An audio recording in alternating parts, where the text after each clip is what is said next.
the 30-day live stream challenge. How to make money online. That's right. We're on day 3. Day three's topic is drop shipping. I hope you guys are excited because I'm super, super excited. I did a little stint of drop shipping, a little kind of dip the toes in a couple years ago. It was actually super cool. I didn't make like a ton of money. I probably made, a couple grand, give or take. But there is a lot that goes into it, and a lot that I think is not as easy to kind of explain. You have to kind of pick it up as you go along. There's a big learning curve, and there's a lot that goes on in the background. So um, let's get into it. Let's dive in. So first, we're going to talk about dropshipping as a whole, like an overarching dropshipping. What does it exactly mean? So basically, dropshipping is, in a sense, like where you purchase a product. You have a product listed on your site, or somewhere else, blog, website, that kind of thing, and you don't actually have the product physically. It's stored in a warehouse. Or what you can do is you can actually order it from a certain site, like usually typically it's like an overseas site, something like an AliExpress, that type thing, where you purchase a product for a lot lower, and then you turn around and you sell it for double, triple the cost. So really all it is full profit. So basically, drop shipping is a business method, where a store doesn't keep products, a store or a brand doesn't keep the products it sells in stock. So when the store sells a product, it purchases the item from a third party. And typically that's a wholesaler or a manufacturer, and then it ships it directly to the customer. So you as a dropshipper doesn't store any product at all directly.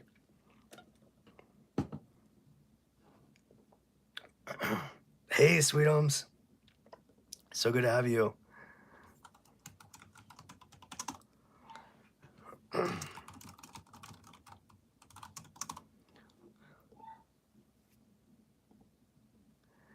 Okay, so let's talk about how drop shipping works. So there's a couple of different steps that are involved. So we'll just kind of break it down a little bit. So the first thing that you usually do is you set up a store. So typically that's something through like a Squarespace. It could be a through like Wix. It could be the most popular form of drop shipping stores is without a doubt is Shopify. So if you're not familiar with Shopify, it's a big e-commerce brand that you can set up a store. I know when I did Shopify, it was around 2016, 2017, give or take. And I think it was about 29 to 30 bucks a month to keep the store, just to keep the store open itself. And then that would include like whatever the cut that they would take. So I don't know exactly if it's changed too much like up to this point, but that's um, that's kind of what it was back then. So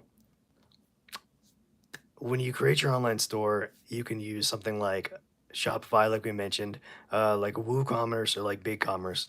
They're all really kind of pretty much the same. It's really about like the layout, in terms of what you're trying to do. Are you trying to do a multi-product? Are you trying to do a one product? Um, have like a general store or focus on a specific niche? So that's kind of like the gist of setting up the store. So finding the suppliers is the next thing we're going to talk about. So finding suppliers is basically like finding a brand or a company that stores the products or owns the products or can ship the products. So, hey, Kimo, thank you so much. Excited to have you here. Thank you for joining. So, the the suppliers are the one that I was talking about earlier is AliExpress. And Oberlo is another supplier that works really, really well within Shopify itself. They basically are married at the hip. So that streamlines the entire process. So Barlow does. So, or Seohu, that's another one. And by selecting products from them, then you can sell in your store. And then you have to go through and you can see how you mark up the products, and you kind of tweak as you kind of go along. So let's say, for example, um, next up is listing a product. So let's say, for example, actually, what I was doing was I was drop shipping. It was like dog collars that had like a little kind of glowing light, like a little, kind of like a little a gem type thing, but it was like a light, like an LED light. And also it was like a light up, like a dog leash. And then those are the first kind of things that I drop shipped. And then I went into more of like the pet, I guess, kind of like a dog, like a Santa Claus suit and some other type of like little costume items. Um, so everything that I ever drop shipped, I sourced 100% from AliExpress. And so you can buy stuff super cheap, but that's the upside. But the downside to that is the fact that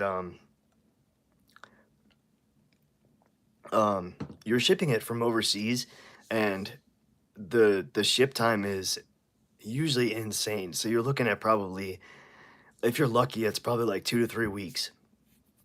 And now in the dawn of Amazon, where you have Amazon Prime or you have other suppliers that are in the States, when you have these different suppliers that can ship like 2 or 3 days instead of 2 or 3 weeks, you just throw everything out the window. I mean, customers are not going to want to wait 2 to 3 weeks for a product, unless it's like extremely, extremely custom, something that you would probably see on Etsy.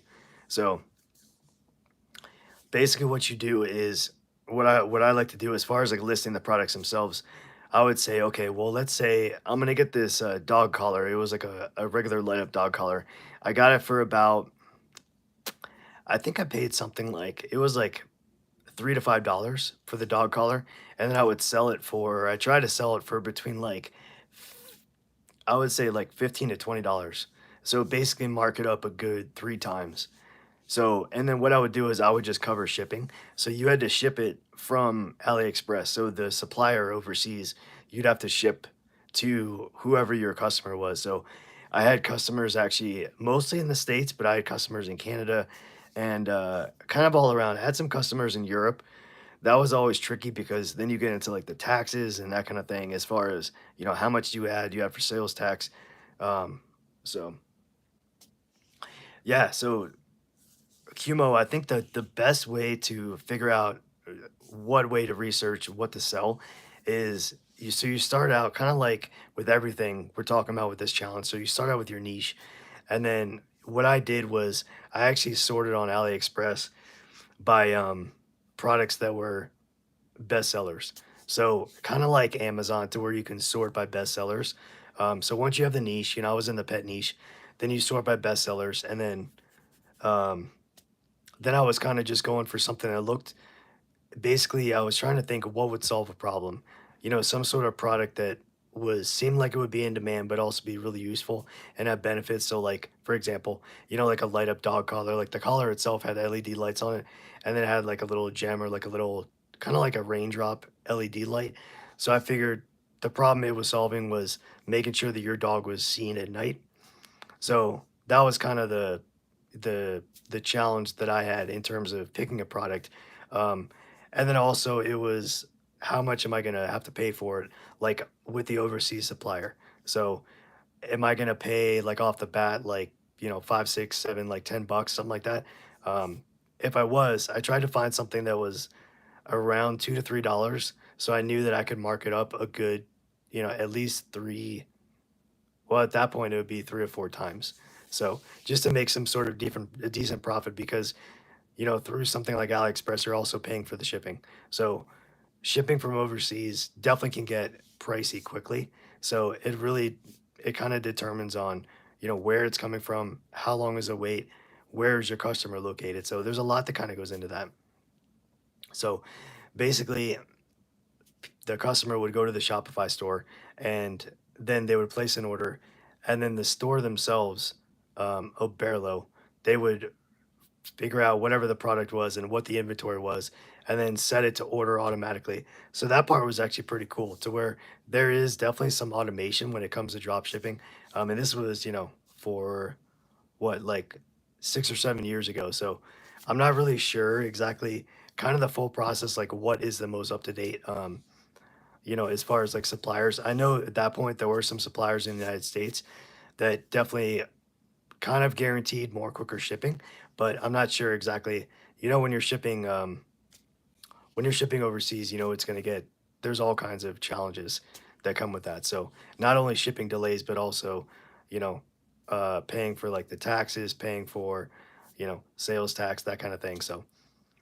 Um, so the other thing is when you would order it overseas, there would be no, you did, if you wanted to go a little step further, you could do what was called like labeling, like white labeling the actual product itself. So instead of saying that it was shipped from, AliExpress or something of that sort, it would be shipped from wherever you say. So you basically give the supplier an address and a name, a business name, so it would look less like it was shipped from, an overseas retailer. Because I know when customers see that, they're like, "Oh, this is gonna be another piece of crap." But the thing that was different was basically it was like the Wild West. So, Amazon, if you're an Amazon affiliate, you can't use like the product images, you can't use the price or anything like that. But with drop shipping, I mean, all bets were off. I mean, you took the listings, the pictures right from the listing themselves. So it was more kind of like a free for all in a sense. Um, just how you could piece it together and like package together, not only on the store, but also like when you're shipping and that kind of thing, communicating with the customers. So um, that's the other part is the supplier, they're in the sole control of all of the packages and the shipping and all of that stuff. So you have to use whatever shipping method they use. So if you're shipping from overseas, it doesn't necessarily mean that you're going to use a FedEx or UPS or USPS, that kind of thing that we're familiar with in the States. So and so finally, what everybody goes into it for is like the profit, right? So um, the store owner, whoever owns a store, we'll just call it Shopify because that's what I used. Um, the store owner basically takes home the profit. So the profit is whatever you make from the customer. So the customer pays, let's say $20, and you bought it for $2 or $3. So basically your profit would be, 17, $18. And then you would just basically rinse and repeat and go from there. So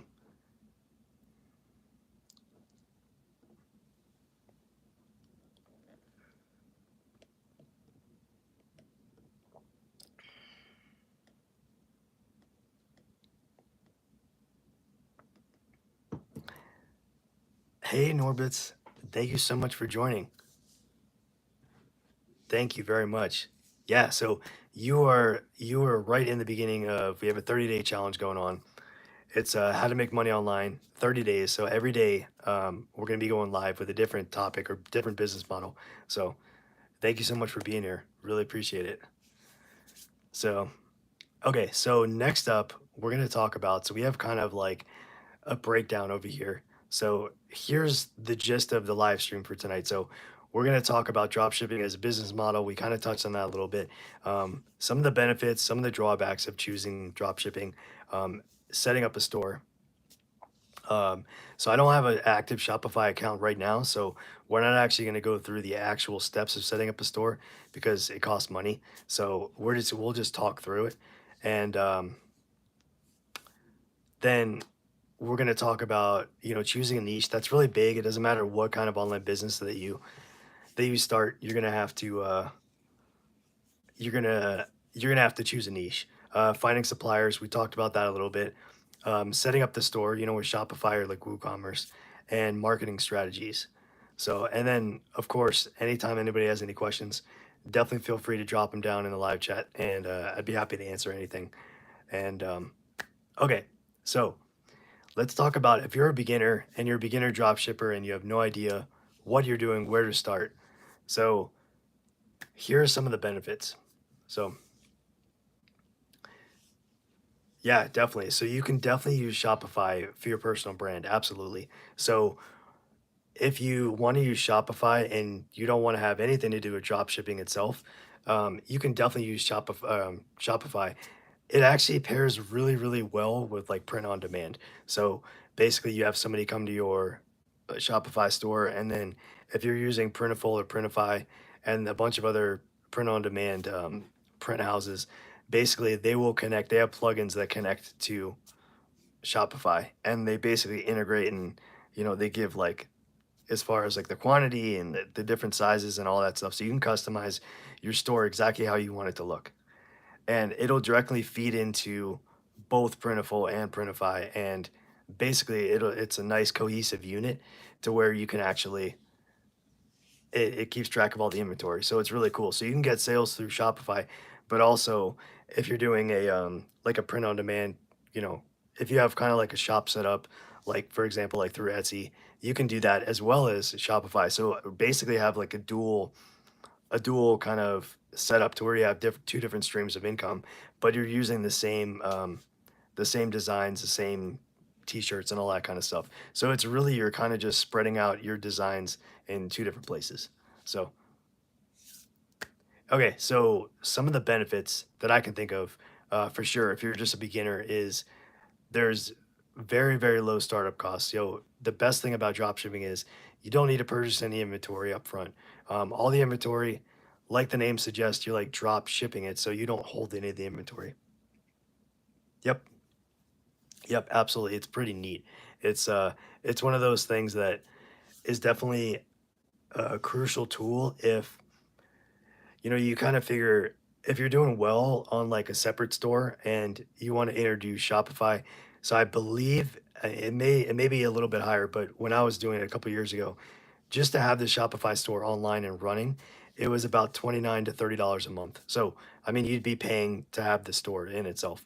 So that's one thing, but I think the possibilities are absolutely limitless to have multiple courses of, especially if you have, a large catalog of inventory and shirts and stuff, and Shopify can feed directly into both of those um, online print houses. So which is really awesome. Um, so drop shipping definitely is it's definitely it's easy to start in a sense of like kind of figuring out your niche, figuring out what the products are. And there's like minimal technical knowledge required.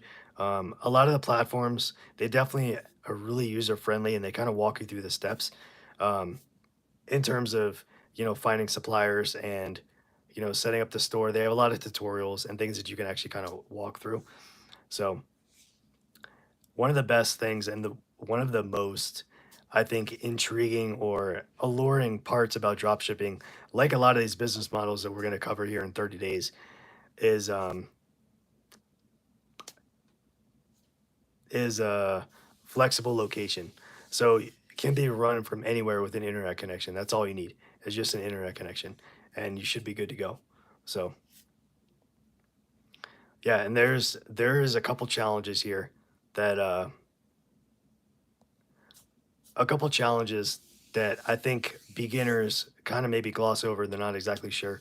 Um, so when you're talking about low profit margins, meaning you realize that the product that you're buying and that you want to sell is going to be maybe cost a little bit more than you can get for it. So for example, let's just go back to the dog collar. Let's say the dog collar costs about $5 from the supplier. Then you got to pay shipping on top of that. So that's maybe a 2 or 3 more dollars. So let's say you're up to like $7 or $8, and then really there's no either the market is really slammed with this type of product, so maybe you can't really get more than, let's say, 14.95, maybe if you're lucky 19.95. So you make about $10 profit, give or take, maybe $15 profit, and then depending on what store you're using, you got to pay for that, for those costs too. So those are all part of the expenses. So when you take out the $29, we'll say for Shopify, then you're left with, you're actually negative if you want to go from there. So you really, I think picking the products is really important in terms of what you feel like you could really raise your profit margin, and you can increase more like kind of like the supply and demand. So the more the people want the product or that it's able to like solve a problem, I think you have a better chance of basically commanding a higher price. And one of the biggest things for me that was one of the most frustrating and quite frankly annoying was supplier errors, because the suppliers that I dealt with, all of them were overseas, and the suppliers make mistakes. I mean, it could be like the wrong item is shipped, the wrong size, the shipment takes forever, the shipment's delayed, and it definitely has a direct reflection on your business as a whole. So as well as inventory issues. So they could have a number. Let's say like they list about 50 dog collars. on the website, but you go to purchase and they say they only have 8 or they only have 12 or something like that. So maybe you have orders that are stacking up, but you don't have enough. The supplier doesn't have enough inventory, so you're kind of stuck in this weird middle ground, and it's overseas, and so you could see how it can get complicated really quickly. So, but there are different things that you can do as far as, um, sure. Yeah, no problem, Sweetums. So, as far as suppliers, um, the big one that I used back in 2016, 2017 was called AliExpress, and they're basically like an overseas supplier. So, the the problem with that is really more of like a shipping kind of issue, because you're working with this big, it's basically like the equivalent of like an Amazon type kind of site or marketplace when you think about it, but everything is just, it's a lot cheaper. So, AliExpress is one of the big suppliers, or Alibaba. That's kind of like the parent company, where a lot of these stuff are like, you see some of those trading companies that are over. You get those little kind of like magazines or like little books in the mail, and they have a lot of different kind of like cheapy toys, but for really bargain or like bulk prices. So yeah, that was probably the biggest one back in like before the 2020s. But there was, you started seeing, yeah, exactly. Yep. That's the same exact kind of thing. So basically, I think AliExpress would be like the Temu of today. You could think of that as like a direct competitor, but yeah, that's basically before Temu started. So I'm not exactly sure how long they've been around, but yep, that's the same kind of thing, or same kind of business. So yeah, that's the only problem. And then as drop shipping got a little more popular in like the late 2010s, there started to slowly pop up some suppliers that were in the United States. But then people started realizing that there are kind of ways around like the loophole of, you could potentially drop ship off of Amazon, or Walmart, both of those online marketplaces. If you were to order something, like sell something basically on your site through Shopify, and then only print on demand would it get ordered automatically. You can set like your store to where it doesn't get shipped automatically. You could say, okay, I want to manually fulfill whatever the product is. And that can be kind of a blessing and a curse in the same right, because you want it to automatically fulfill your orders because it's streamlined and it's smoother. But at the same time, if you don't have the inventory to keep up, then you're kind of putting yourself in hot water. So a lot of people were like, well, let me just try to drop ship off of Amazon or drop ship off of Walmart.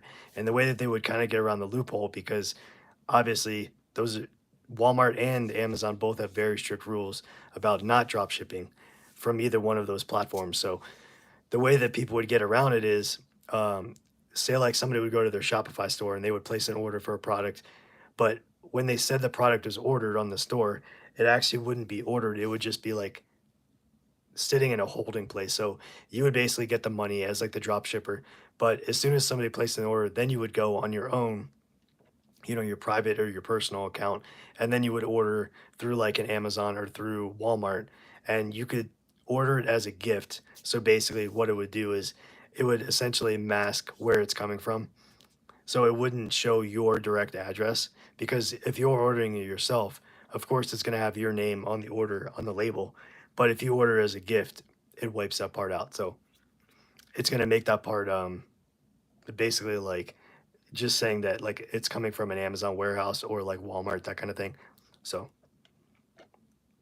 which is actually pretty smart, because if you can take care of that or really capitalize on that 2 day shipping, I think that's definitely something that would be beneficial, especially in drop shipping, when the name of the game is to really crank out all of these um, products as fast as you can, but as quick as you can, and as reliable as you can. So, yeah, I'm going to stop for a sec, pause for a second, see if anybody has any questions so far on anything that we've covered tonight.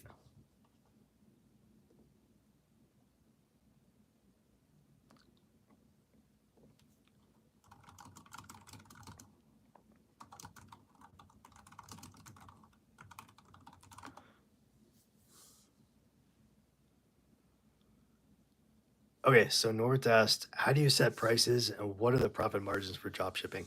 So I would say, The best way to set prices, what I would personally do is, I think you could go to something like if you're supplying the products from somewhere overseas or even like locally in maybe in the United States, if you have like a warehouse or some sort of drop shipping, you know, kind of warehouse brand, what I would do is I would say, okay, first off, how much profit do you want to make? Like, kind of have it in your head. I think the typical profit that you kind of shoot for drop shipping is like roughly like 15 to 20%, give or take. I think anything really over like 30% is like pretty stellar profit. And obviously anything above that, you want it to be as high as you possibly can. But with the expenses and everything else, you would really want to make sure that you're accounting for all the extra expenses and tools. So, as far as setting prices goes, I would say you look at what's selling on like an Amazon or one of these major online retailers, and I would say you undercut that by, you know, maybe $5, $5 to $10 kind of thing, if you can, depending on how cheap you're getting it for. But I think you can set the prices kind of like all willy-nilly however you want. So if you get, you know, a product like a dog collar for $5, you're like, okay, it'd be great to make $10 or $15. And then you can manually, increase the price that way. That's always an option, just to go that way.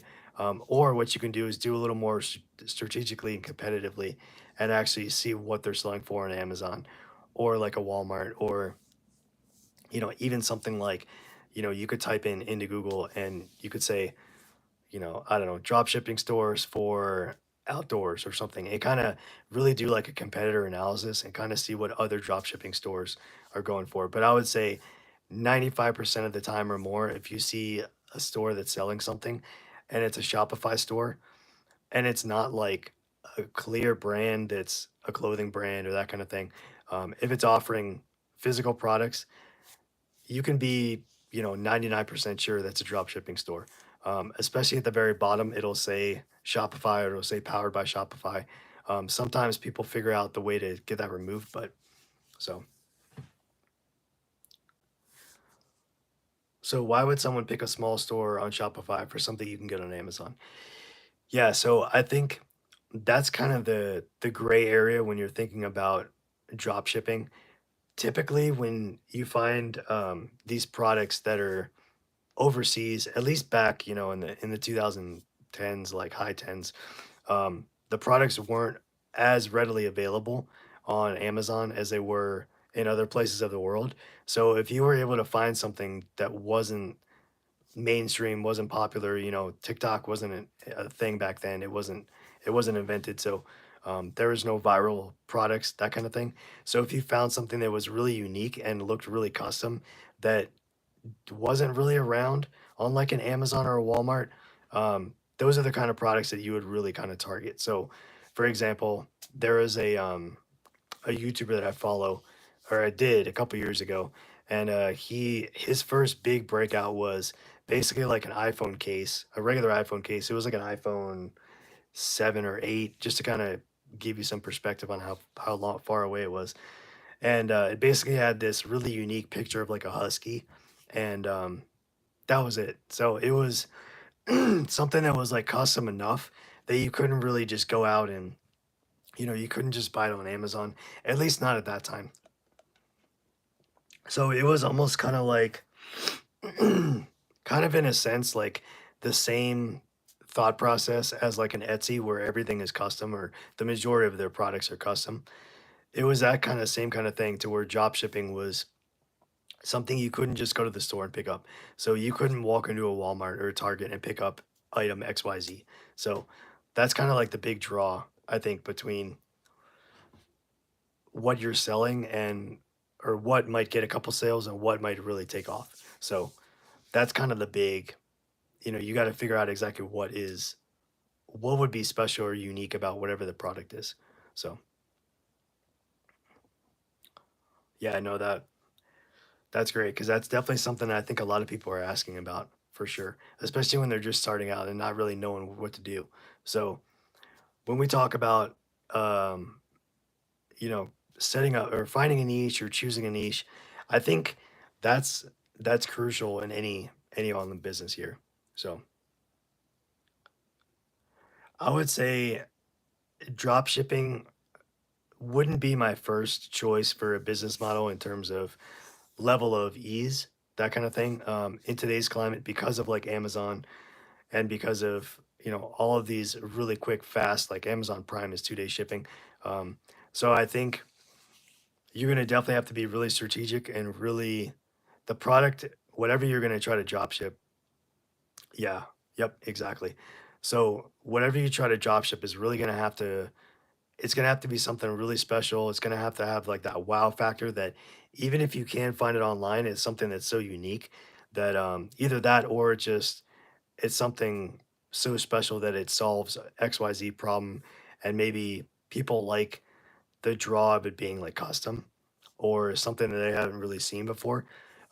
So that could definitely be part of like a product research type um, you know activity that you do or some sort of like research because you want to make sure you could almost line up like okay, these are the products that I'm if you're going to get it overseas on like an AliExpress type thing, um, you can see directly over on Amazon and search to see if there's anything that's exactly like it or close to it, because if there is, then you probably want to stay away from that. You want it to be something that definitely stands out. So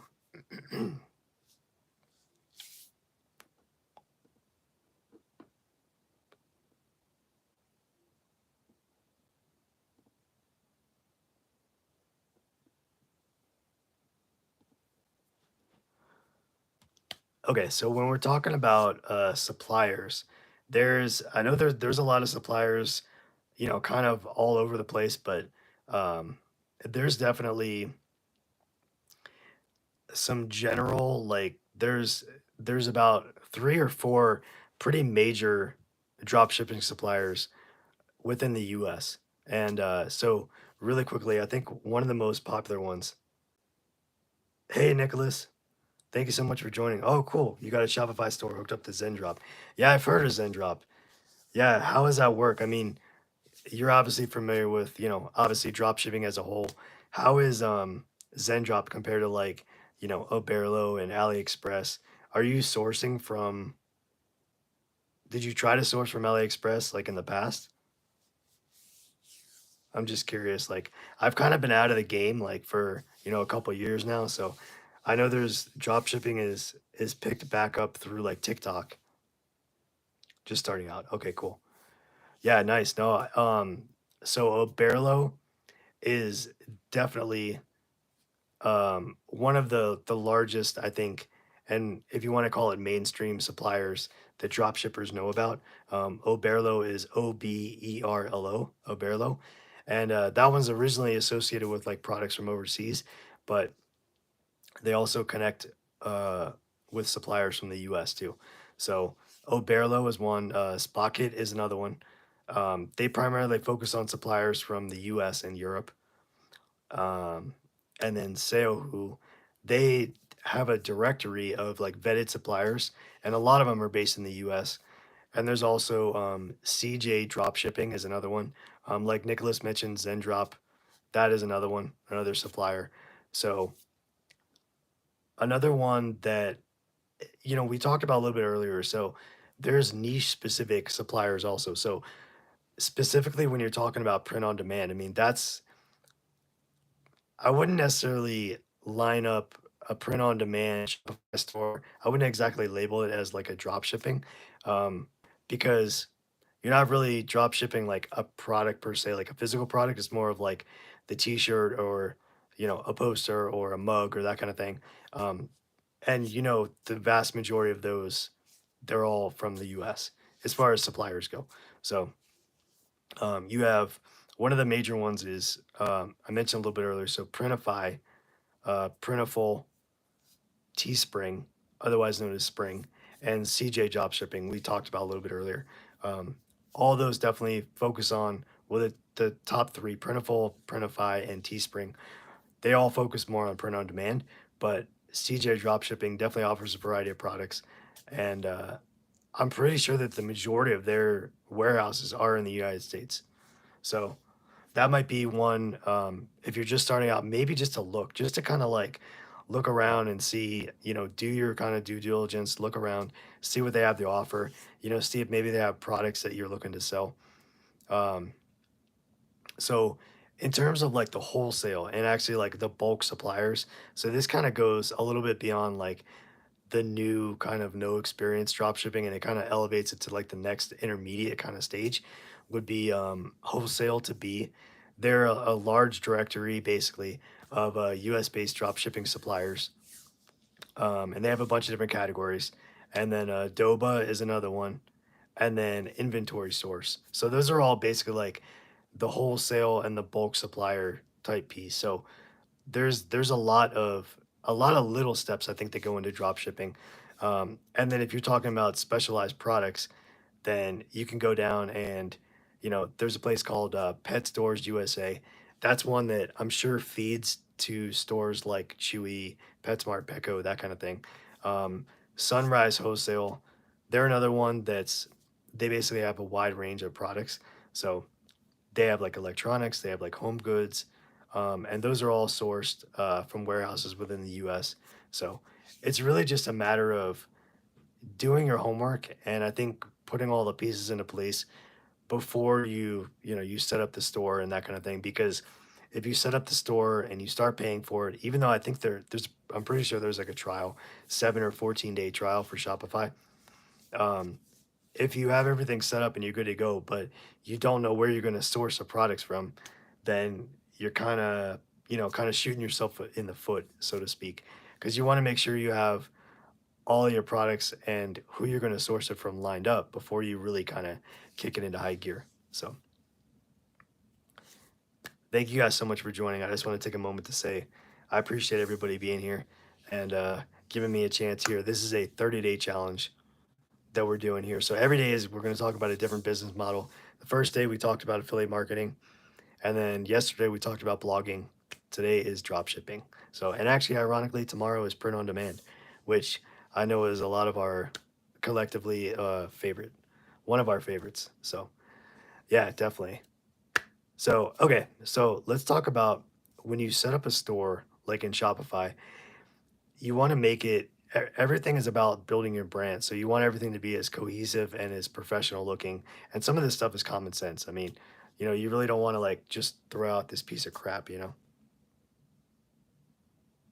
Yeah, absolutely, Nicholas. Yeah, no problem. Um, you know what I can do is let me put it together, and then I can put this list together a little bit more friendly. And then what I'll do is I'll put it in the chat. I'll put it in this live stream chat a little bit later, and that way you can have this list.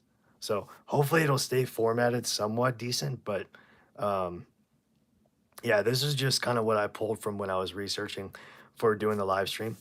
So, and when we talk about as far as like, yeah, you're welcome. As far as when you're considering choosing, obviously, if you're in the United States and you're choosing a U.S. supplier, um, oh yeah, that's a good idea, Sweetums. Yeah, definitely. Yep, we can definitely do that. So, hey, Nicholas, real quick, I just want to drop this. So we got a group, we got a Facebook group that I created recently that helps everybody. It's a little more kind of like an intimate setting to where you can ask questions, you can follow up on things. So I'm just gonna post it in the chat here. It's free. Um, just Facebook group. Oops, let me put the word group in there, and you can join that if you'd like. And that's probably the quickest way to get a hold of me, like one on one, aside from leaving a comment on a video or that kind of thing. So yeah, definitely. And that's a good way. It's a really good way to kind of like interact. Um, like everything else, we try to keep the spam and try to keep the noise out, but we do as best we possibly can to do that. So, um, so when we're talking about, really things to consider when you're choosing a supplier, specifically in the United States, so shipping times, right? That's probably like one of the biggest, besides like the quality, shipping time is going to be one of the biggest really considerations. So you have to ensure the supplier, whoever it is, can provide like really fast shipping times, and you have to keep your promise to the customer. So if you say that your store, your shop, or your business, you'll ship it within 1 to 2 weeks, then you really have to make sure that you stick to that. And what that means is you got to stay on top of the supplier. So that's another thing that I think is really one of those, like, you don't really know until you kind of get in, you start digging in terms of making sure the shipping time is going to line up. Because, like we talked about, everybody under the sun is familiar with Amazon, and Amazon is notorious, obviously, for having 2 day shipping. Sometimes even you can get same day shipping in some cases on Amazon. So that's why I think drop shipping is kind of it's definitely not necessarily a super, super beginner friendly business model, unless you have time to really like learn and put in the effort to learn all the different pieces that go into it. Um, Another part of that is not just shipping time, but product quality. So, when you order this stuff overseas, yeah, it's really like a gamble. You're not really sure what you're going to get, what kind of quality it is. Is it going to fall apart right as somebody opens it? And then, of course, you know what that means. They're going to ask for a refund. They want an exchange. They want their money back, all that stuff. So, um, and that's the other part you got to think about when you do drop shipping is customer service, right? So if you're basically the face, I mean, you're behind a store, online, but you're still like the face. So you gotta tackle all the customer service requests and all of that.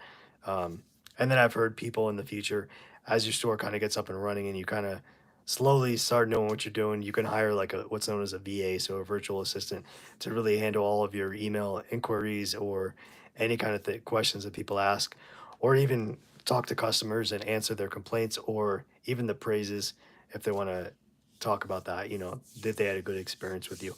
So I think one of the biggest challenges for me that I dealt with was supplier reliability. Basically, um, how do you know if a supplier, especially if there's a supplier overseas and it's so far away and you don't have any direct communication with them, you're really just kind of dealing with effectively what it is kind of like a call center type situation where you can chat, but you can't really talk to anybody on the phone.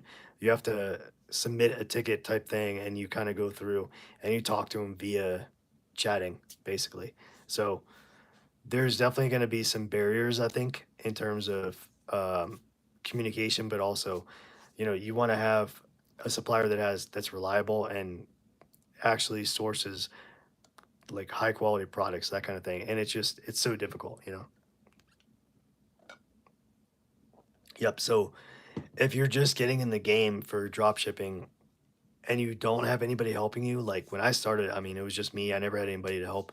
So you're wearing so many hats when it comes to drop shipping. So basically on your website on Shopify, you will list some sort of an email address, um, or that in addition to wherever you're supplying it, you're going to give them an email address. So if somebody has an issue with the product that they've received, there may be like a little slip or something in the package saying, if there's any issues, please contact XYZ, this email address, or reach out to this person online. And really you got to figure it out. Then you become the middleman in a sense of like appeasing the customer to make it so either if they're not happy with their purchase and they want a refund, you have to facilitate that also, but that is also getting a refund from the supplier for you. So you basically so you have to refund the customer. Most oftentimes it could be potentially out of your own pocket, and then once you get the money back from the supplier, then you kind of reimburse yourself. So there's definitely multi layers that go into drop shipping. Um, I would really hope that like by now it's a little more streamlined. Um, hey Nicholas, are you still out there? Are you still on? Because I was just gonna ask, um, have you come across that yet? So as far as like the customer service with the Zen drop, that kind of thing. Um, hey, yeah. So have you come across that as far as the customer service side of things? Like, have you done some orders, done some shipment and that kind of thing? Has anybody done any refunds? I'm just curious, like specifically how Zendrop handles that in terms of where are you in the communication spot? Like, are you like the middleman? I mean, do they handle all that for you, or is that something that goes back to you? Um, have you gotten to that stage yet?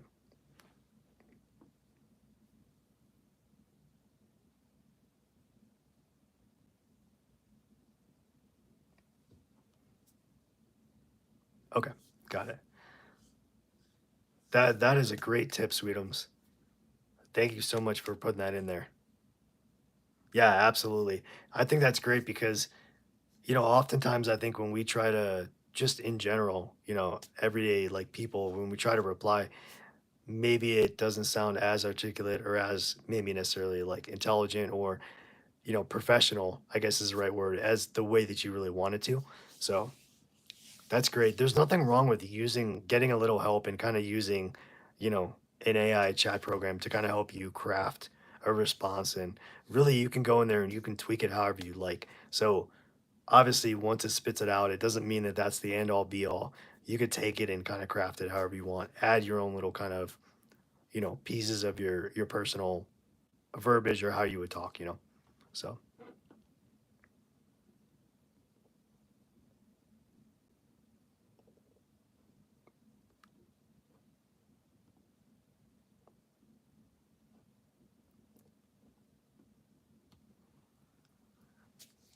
all right. So,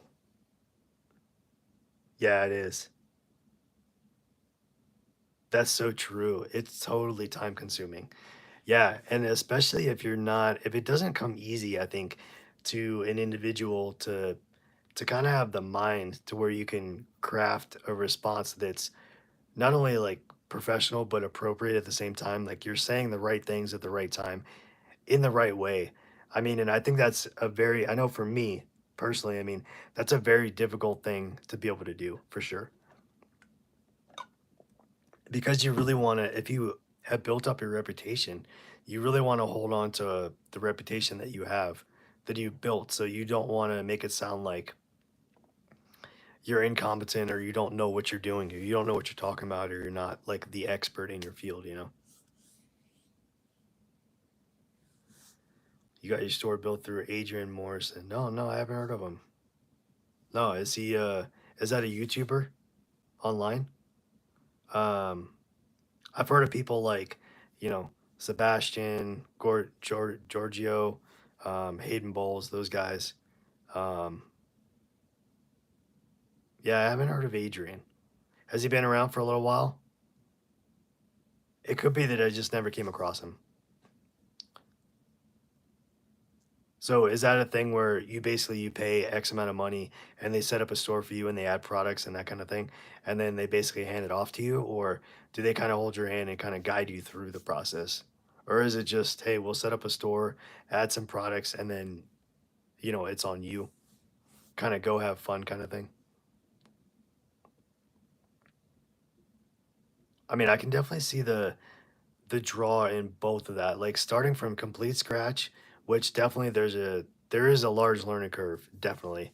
Um, it's just like another thing, like with everything that we're talking about on this 30-day challenge, like affiliate marketing or like, a blogging or drop shipping or print on demand. I mean, everything definitely to a certain extent has a level of a learning curve.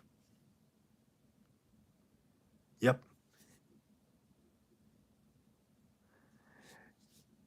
Yeah, Norbert. So Shopify does have templates that you can use. Templates are kind of like themes that you can use to kind of customize your store. Um, and there's, like you typically kind of see like there's definitely some free stuff, and then there's some kind of more premium themes or like premium templates that you can use. So if you really want to set yourself apart.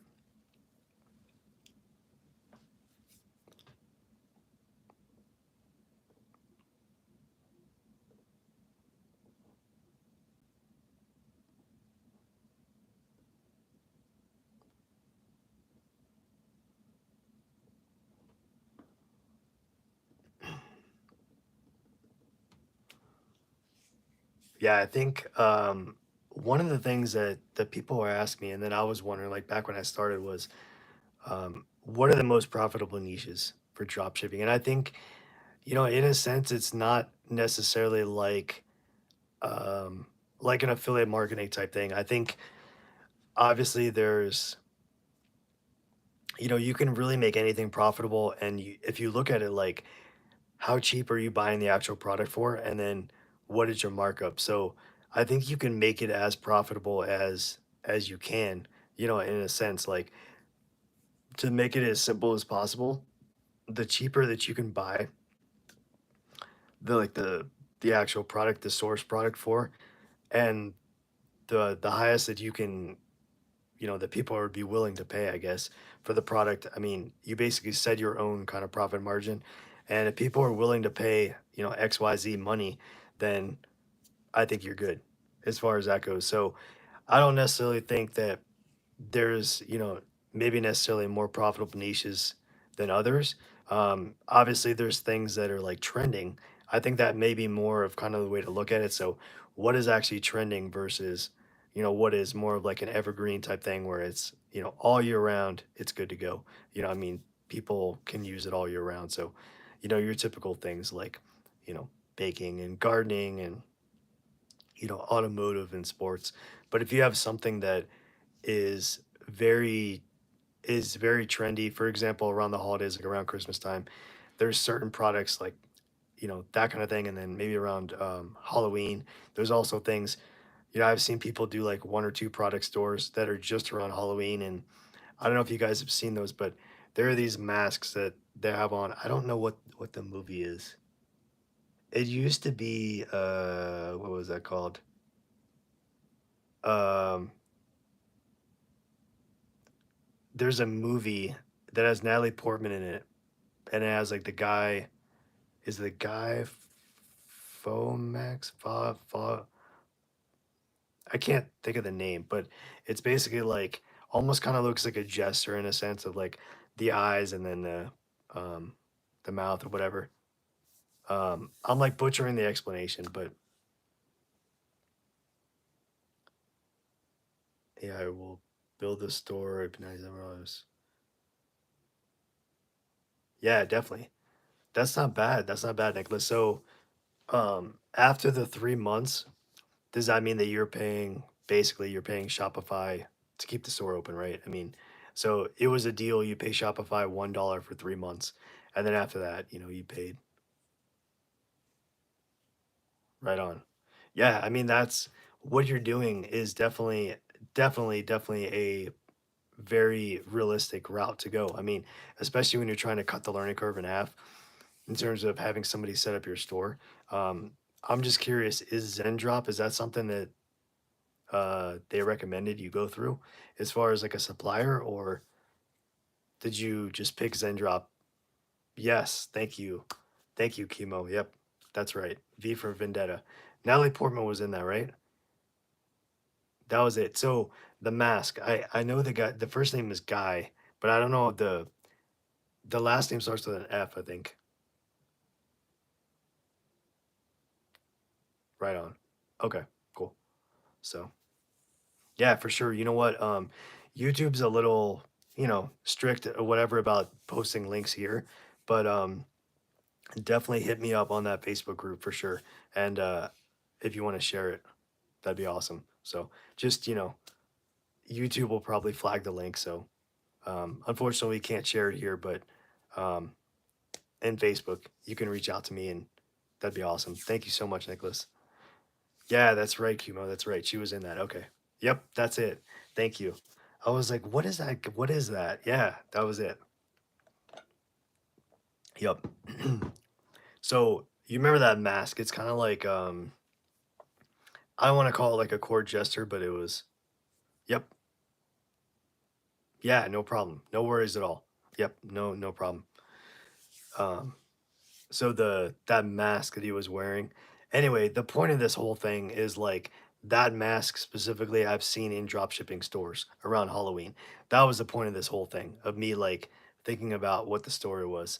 So that's something. And also I've seen people do like drop shipping stores for like the mask with the X's, and then there's like I don't know what the other part of the map. Basically, like these drop shipping stores are like a one product drop shipping stores. So like the benefit of doing a one product is that you don't have to sit there and you don't have to try to keep track of different suppliers for different products. Hey Manish, thank you so much for popping in and dropping a comment. So can you tell us kind of like a little bit about your experience, if you don't mind, Manish? Like kind of what what did you use as far as like the store and um, can you give us a little kind of bit of background just so we can kind of try to guide you and give you some kind of realistic advice? Because I think there's a lot, unfortunately, there's a lot of layers to drop shipping, and it's not like a one size fits all kind of, I think, explanation type thing.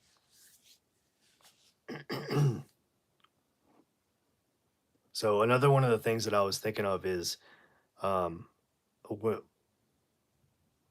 okay, so you started a store of women's jewelry. Okay. Where did you source from or supply from? Yeah, one sale. Okay.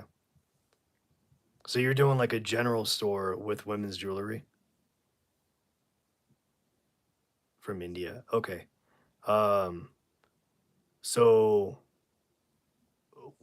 do you have any idea like where do you suspect the hangup was? As far as like where was the bottleneck? Do you know like where do you think it was your pricing, your marketing, the quality of the product, maybe the source of the product, like wherever you got it from, the actual supplier? Do you kind of know or can you kind of think of maybe where the hangup is?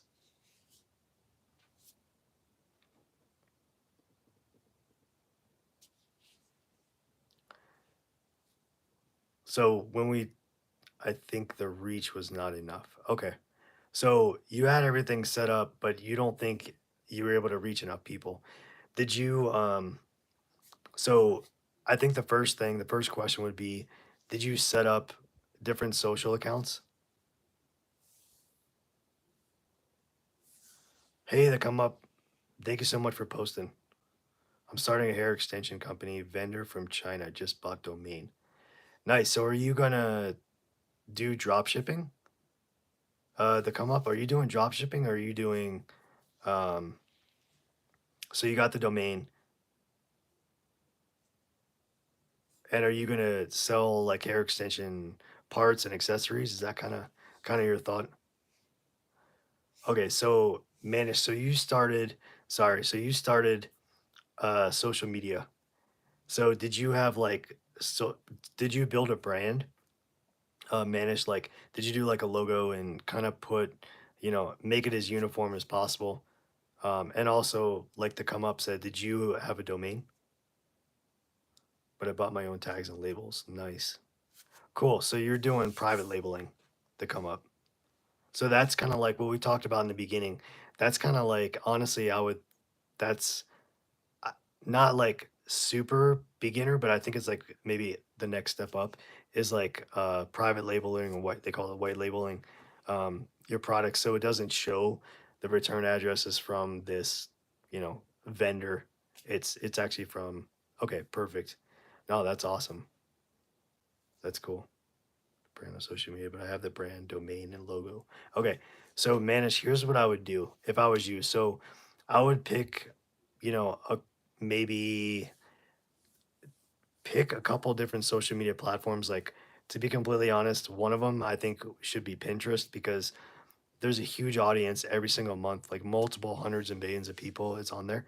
It's free, um, and people definitely will go on there and it's pretty easy to get seen and get exposure on Pinterest because there's less negativity, there's less static and noise that there is on Facebook. So I would say if you were gonna focus or if I was gonna focus on two social media platforms to get the word spread out, I would choose Instagram and Pinterest. So Manish, I would if you haven't already, I would create Instagram and not Facebook, sorry, Pinterest accounts for your brand, and then just start creating like mock-ups and different ways to kind of like show off what the products are, that kind of thing. But you can't just do like a product image. I mean, you really have to kind of pull it into like a photo editor.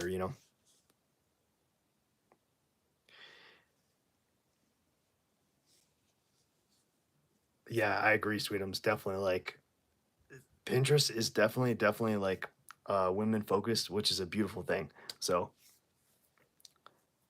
yeah, the come up, you know what?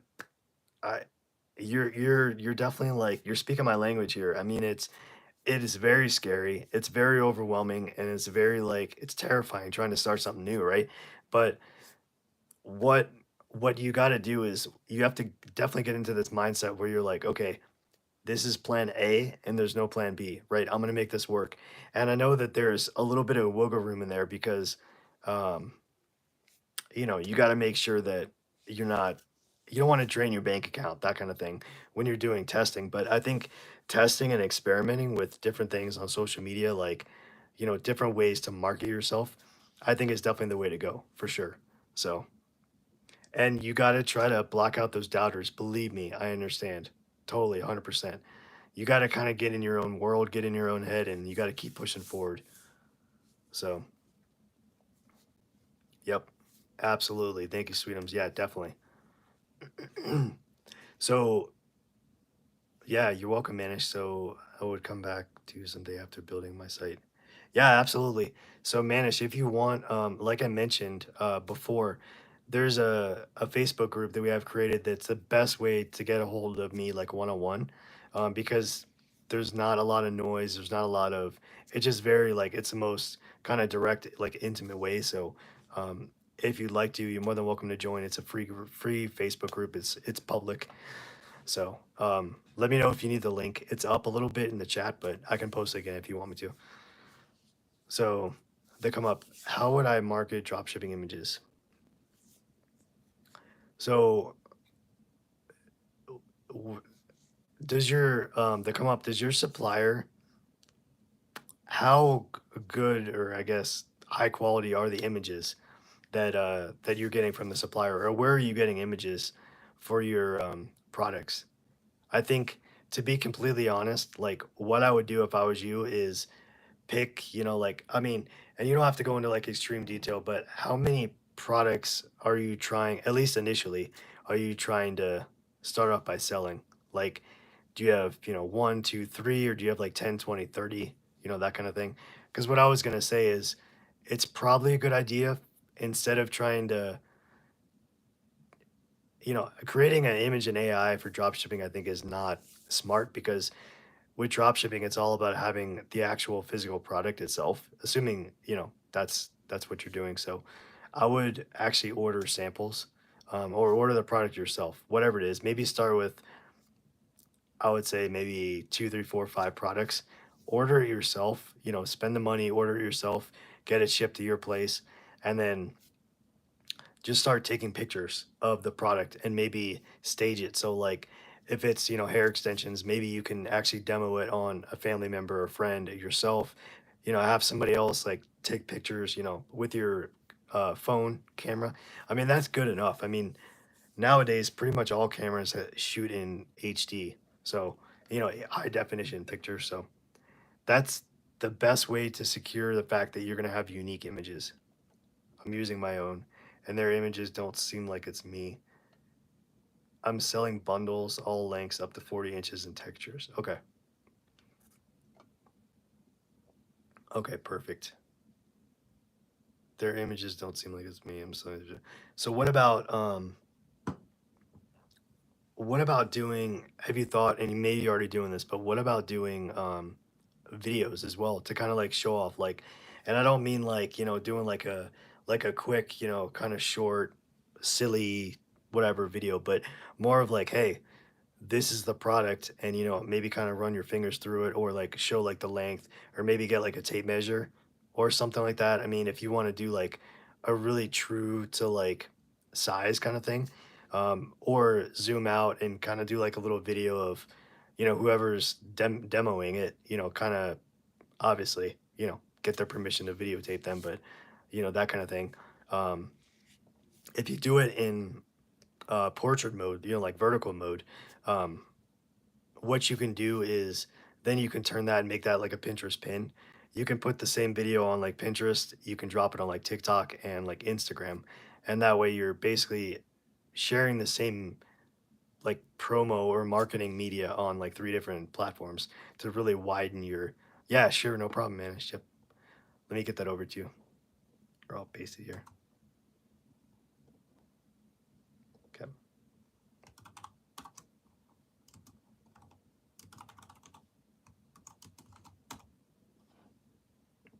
Okay. So you haven't got samples, and that would be have to come later, but starting out, I just have images of my own. Okay.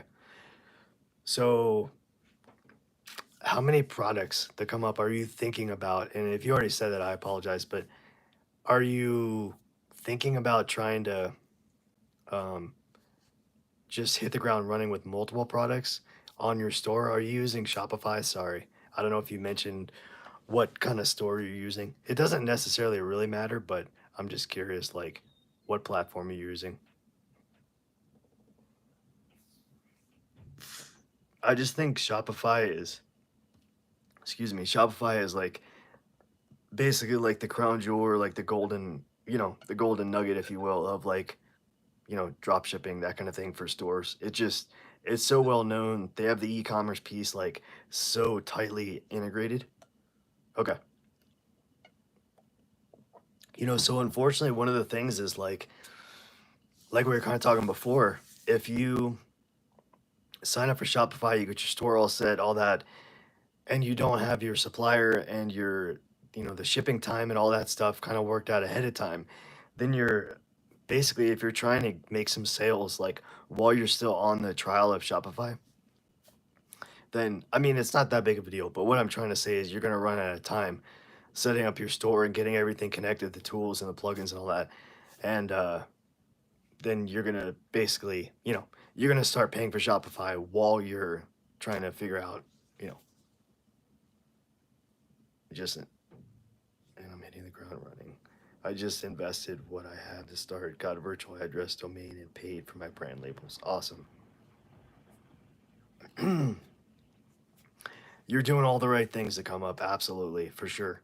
I mean, you're taking more steps than a lot of other people. You're actually starting, taking action. You're actually going through, and getting the labels, and you know, you already created the brand and you got the domain. I mean, that's like you're well on your way to getting started and having a good foundation. So, um,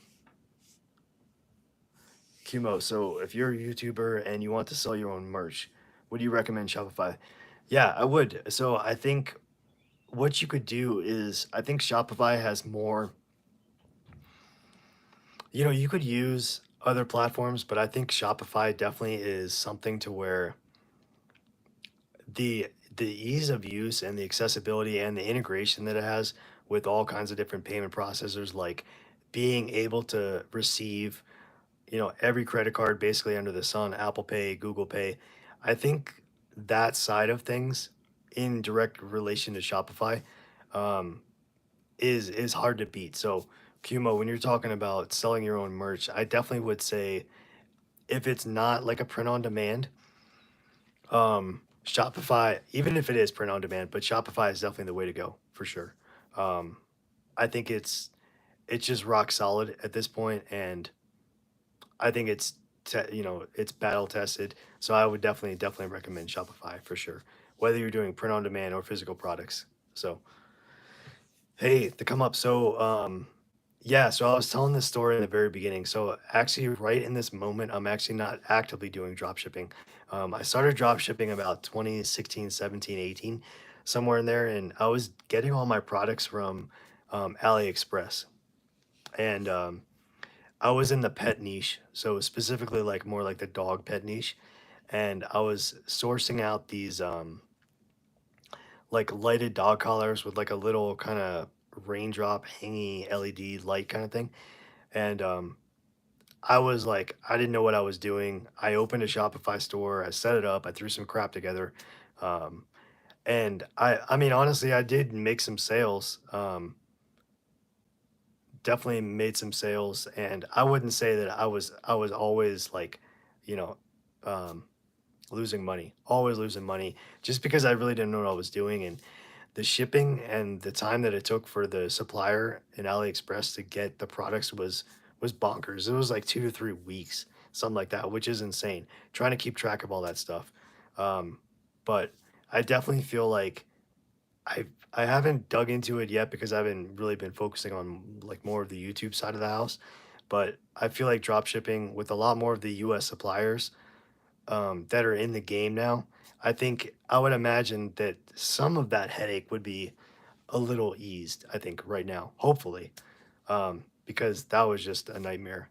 Having to deal with trying to get the overseas, the communication and that kind of thing was pretty unbearable in terms of you had to wait, and also like you got to remember the time change or the time in between. So if you're in the United States and then all of your suppliers are out overseas, you have to wait a full day, if not a full day and a half, to get a communication back.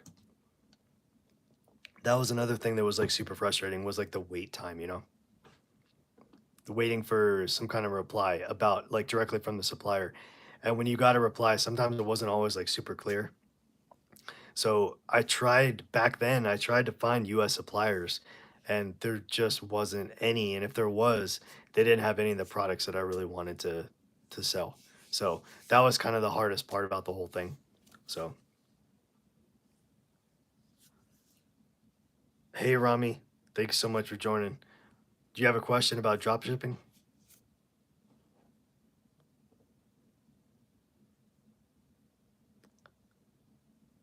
Yeah, at that, and I think that that is something that when you're new and you don't really know what you're doing and you're kind of trying to figure things out, like I know, I think it was Sweetums or Kumo asked earlier, is just like, why would somebody go to choose your store when you could just order it on Amazon? That kind of thing. With Amazon being as big of a juggernaut as it is.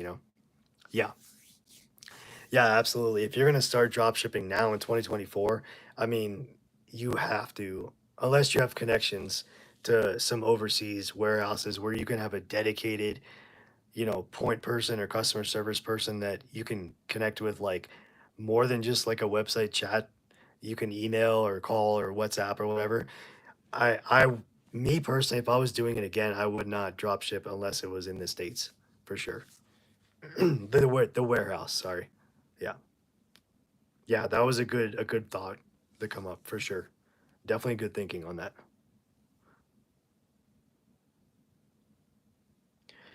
I think so, Kumo, definitely. I mean, and to be honest, I really haven't dug in too deep or too far into drop shipping, like, in 2024, because I've been really focused on like the YouTube side. But if I had to do it again, I definitely, before I got a Shopify store, well, maybe if you know what kind of store in the niche that you want to be in, getting a domain secured is always a good idea, no matter what, because you're going to buy it once and you're going to hold on to it.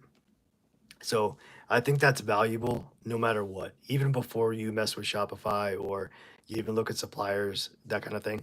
But I definitely feel like if you're, in order to compete with, how massive Amazon is, even a little sliver of competition with the shipping, just strictly the shipping, I think you have no choice but to find a US supplier, because I think the vast majority of your customers, at least in my experience, came from the US and Canada. So it was actually pretty neat to see people when they ordered it from Canada. There were some people from like Quebec and Montreal, and um, also some from Vancouver. So that was super cool. So are you thinking about the come up? Are you thinking about custom packaging, as in like, um, you want to design it yourself and then have it like printed, that kind of thing? Or because I know like in something like Canva, they have a lot of different templates for, I'm sure you can print out templates or create templates for like packaging. I don't know that they actually would like put a packaging on a box. I mean, they might, but um, so, and when you're talking about custom website, what are you kind of thinking? Like, what do you kind of mean? Like to create a custom website, or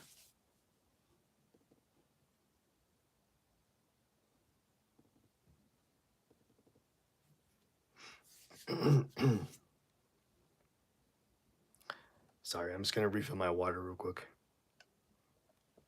But I actually thought ahead this time, and I brought a thing of water, so I'm just gonna refill this real quick.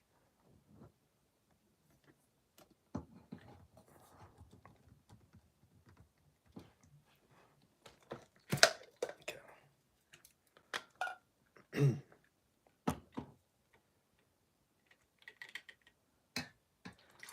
Yeah, the other day I was doing a live and I was like, holy crap, my throat was so dry. It was just, I ran out of water. All that was left was ice, and I was like, this sucks.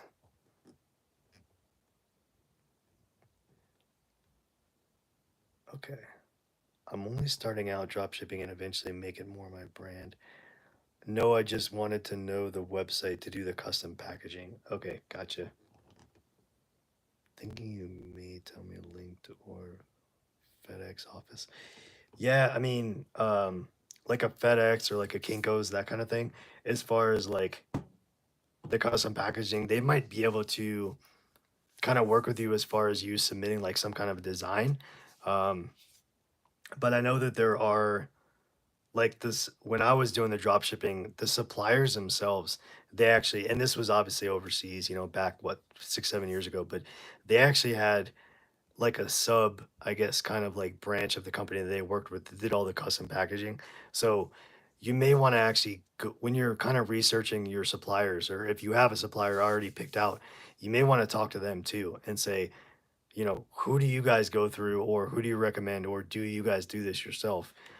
For a little bit more, um, so you don't have to actually, do it yourself. Oh, that's cool. Awesome. Thank you, Sweetums. You know what? I've heard of Vistaprint. Yeah, I think I've seen their commercials. The name definitely sounds familiar. I know I've heard of them before. That's super cool. I mean, I think to do custom packaging, in my opinion, is really smart when you're even, especially even when you're just starting out, because I mean, obviously, Amazon is always going to be this juggernaut, right? But clearly, people do it. They make it work, and they do it, and they make money. Um, so actually, the come up, I'm actually not doing drop shipping right now. Excuse me, I'm not doing drop shipping right now.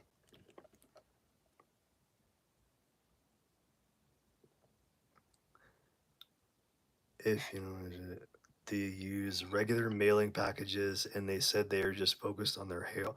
Okay, so they would literally just walk into like a USPS or like a mail store or FedEx or UPS or whatever and just do the same thing. I mean, what you could do is you might be able to do something like if you were to get, like one of those like prepaid boxes from like USPS or whatever, like um the postal service, like depending on how big your product is, maybe you buy one of those and then you can put your label like over it or whatever, like so if your packaging is something where you can print off, maybe you can almost kind of like wrap it like wrapping paper instead of actually printing it physically like on the box. So if you had to buy the physical box, the shipping box separate from the packaging, I know that's a little more work, but I'm just trying to think of the best way you can kind of marry the two.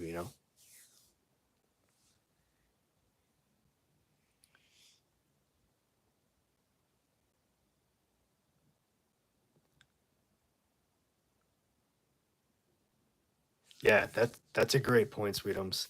What do you think about that? The come up. Are you talking about? Would you rather have like just think about an actual like physical, cardboard box or whatever? Do you want instead of it being like a cardboard box color type of thing? Do you want your label, the actual box itself, the label, not like the shipping label, but the actual label? Do you want the whole thing to be covered in your brand's logo kind of thing? Yeah, I think Sweetums is definitely onto something. I think, I mean, I think I understand what you want, but like, I got to be honest, I haven't actively been doing drop shipping for a couple years, so I really don't have um, I don't have any personal recommendations in order for like, labeling the box, that kind of thing, or creating custom labels. But like Sweetums mentioned, if you wanted to kind of marry the two in terms of use a typical shipping box and then excuse me, kind of put some of your own stickers or, you know, some sort of a label, or even like you could do a label sticker on the outside, and then inside the box you could maybe like create like a custom postcard. I've seen that done too, with like Etsy and Amazon stores. So that might be another way to make it like custom, but not fully the actual box itself. Yeah. Yeah, definitely Sweetums. Yep. I think we're on definitely on the same page.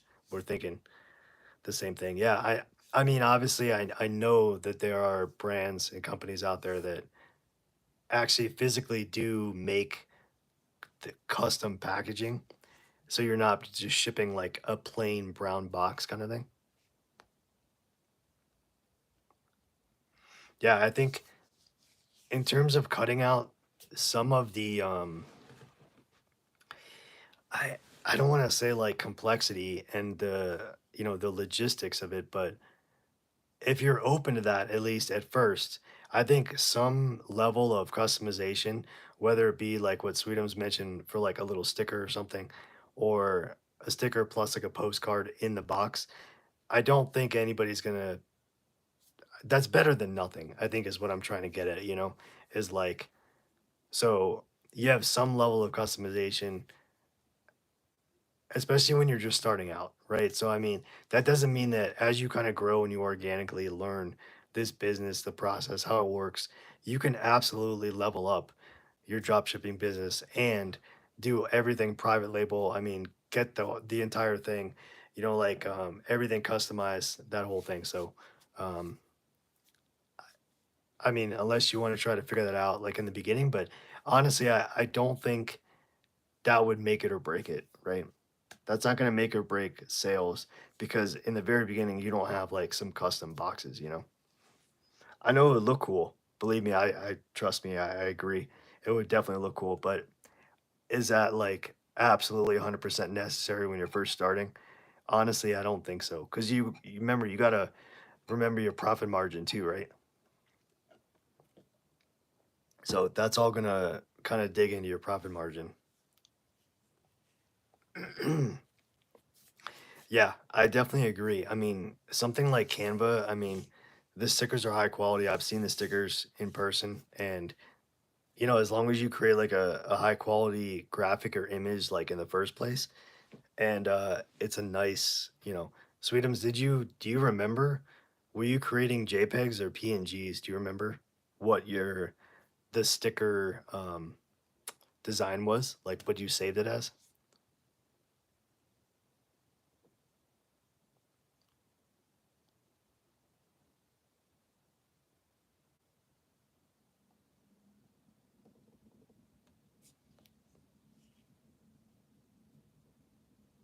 PNG. Awesome. Okay, cool. Yeah. And that's what I've used too as far as for like print on demand stuff through Canva. Um, so yeah, no, those are all great ideas. And sorry they come up. We don't want to like, put you on the spot or like bombard you, but we're just trying to kind of give you some suggestions and maybe kind of get some of the wheels going a little bit. But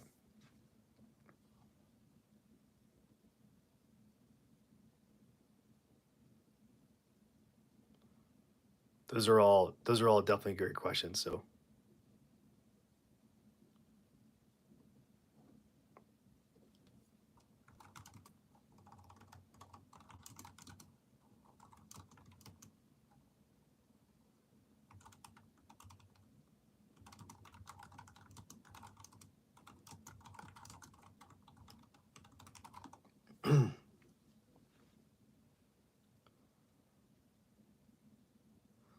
so I put together a list of about 10 of the top mistakes that beginners make when they're drop shipping.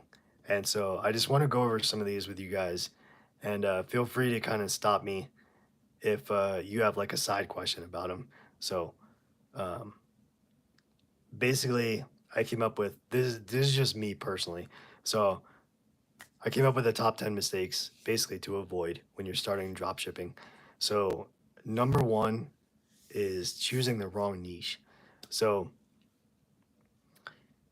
some of this is common sense, but basically choosing the niche just solely based on like your personal interest and your personal likes or what you're into without considering if there's like a supply and a demand for that competition or for the products in that niche, I think can definitely lead to like poor sales or no sales at all, or no visibility. So you definitely want to research and choose as much of a profitable niche as you can come up with, to kind of balance like the demand for the products, but also the competition. So, I mean, I think competition absolutely is 100% healthy and it's good and it's positive.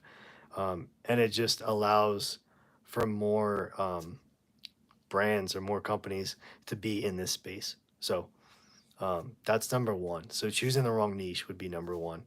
Um, and I know it's really easy to kind of get like emotionally attached or emotionally, kind of like when you're thinking about what your niche is. And that's okay. There's nothing wrong with it. But before you start getting too deep and you get like the domain and you get everything set up, I think you really want to do some research and kind of dig in and just make sure that what you're choosing as a niche and the products that you're choosing, not specifically the products themselves, but just the type of products.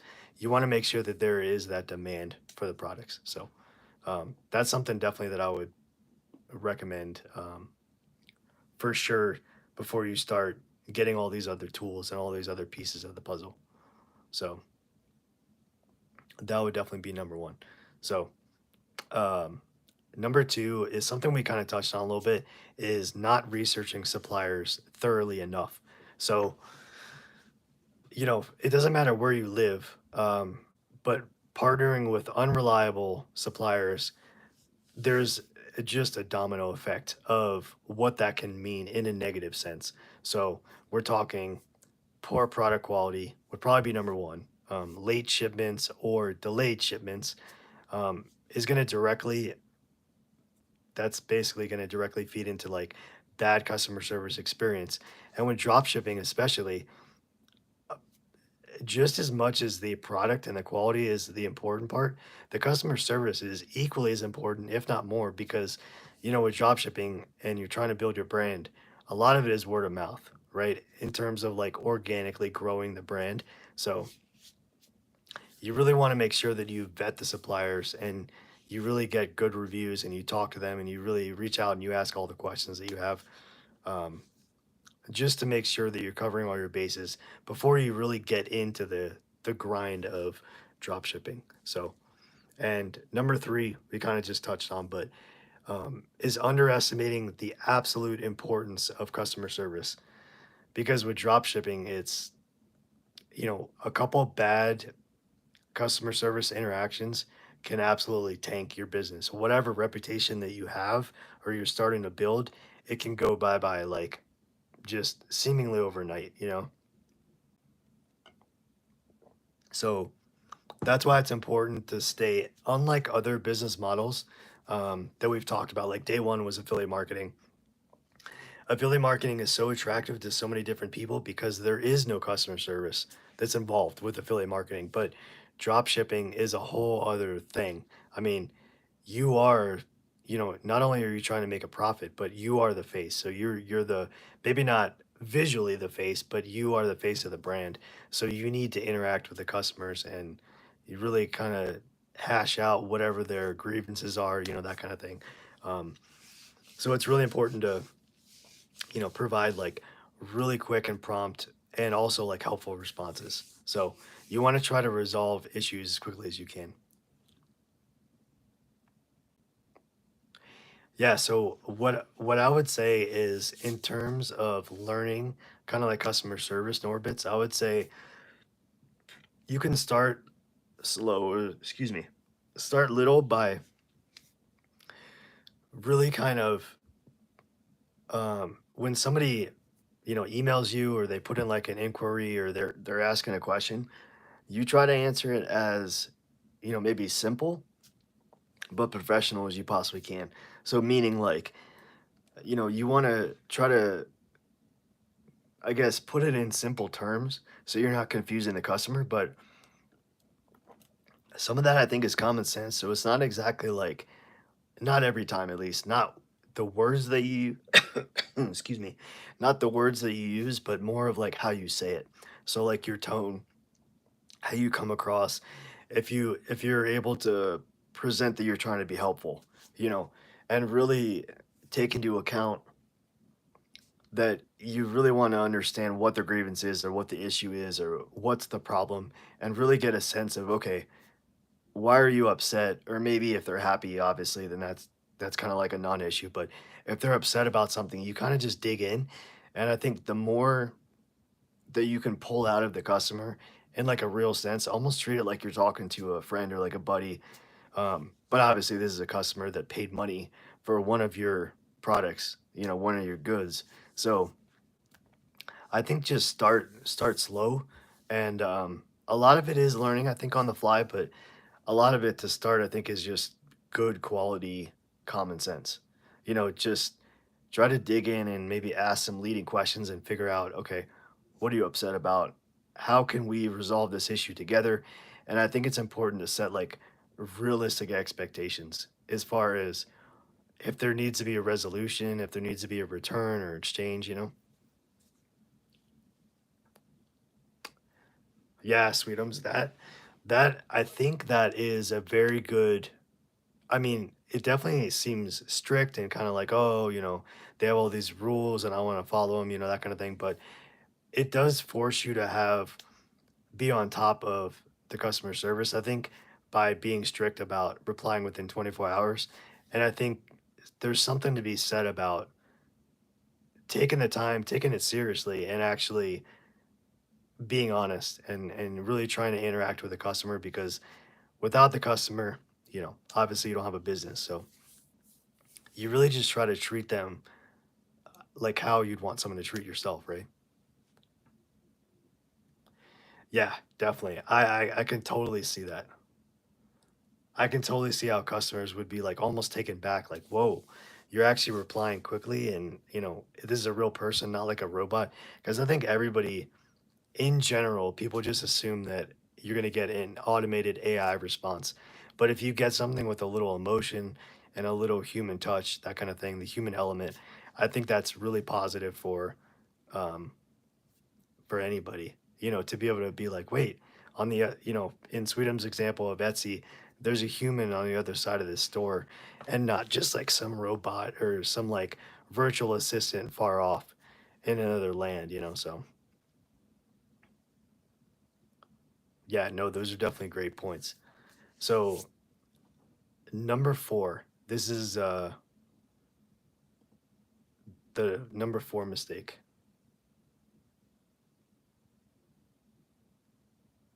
Hey, thank you, Nicholas, so much. I really appreciate you being here. Thank you for giving me a chance, man. Thank you. Appreciate it. Yeah, so actually we're going live every single day, man. So and I know obviously this weekend is Father's Day, but every day around the same time, I would say somewhere between like 7, 7:30, 8 p.m. Mountain Time in the United States. So, yep, for sure. Like if you haven't already subscribed, definitely like if you're interested, subscribe to the channel, and then if you hit the notification bell, it'll definitely let you know when we're going live. So and just remember, it's a different topic every day. So the thumbnail will tell you at the bottom what the topic is, as well as the title. So thank you, Nicholas. I really appreciate it, man. Thank you so much for being here. Sweet. Have a good night, man. Yeah, absolutely. Sweetums, I totally agree. I mean, I can see how that would absolutely be helpful.